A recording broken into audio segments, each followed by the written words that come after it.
Yemeni নৌবাহিনী, drone unit এবং missile force এক যৌথ সামরিক অভিযানে মার্কিন বিমানবাহী রণতরী ট্রুম্যানকে লক্ষ্য করে গত কয়েক ঘণ্টায় বেশ কিছু ক্রুজ মিসাইল এবং ড্রোনের মাধ্যমে সফল হামলা চালিয়েছে।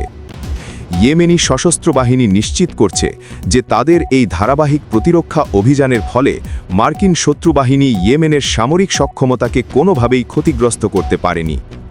আল্লাহর সাহায্যে জলপথে এবং স্থলপথে মাতৃভূমি রক্ষায় আমাদের এই অভিযান অব্যাহত থাকবে। সশস্ত্র বাহিনী ইয়েমেনের সেই বীর জনগণকে স্যালুট জানায় যারা সানার সাবুইন স্কোয়ার সহ দেশের বিভিন্ন প্রান্তে মার্কিন আগ্রাসনের বিরুদ্ধে এবং মজলুম ফিলিস্তিনিদের সমর্থনে লক্ষ লক্ষ মানুষের মিছিলে অংশ নিয়েছেন। এটি আমাদের ধর্মীয়, নৈতিক এবং মানবিক দায়িত্ব।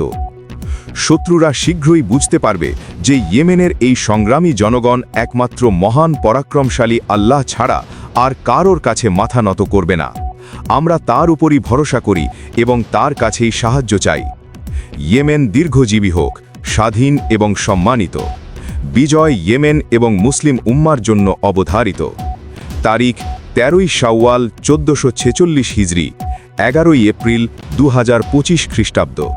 স্থান সানা, ইয়েমেন। সশস্ত্র বাহিনী, ইয়েমেন।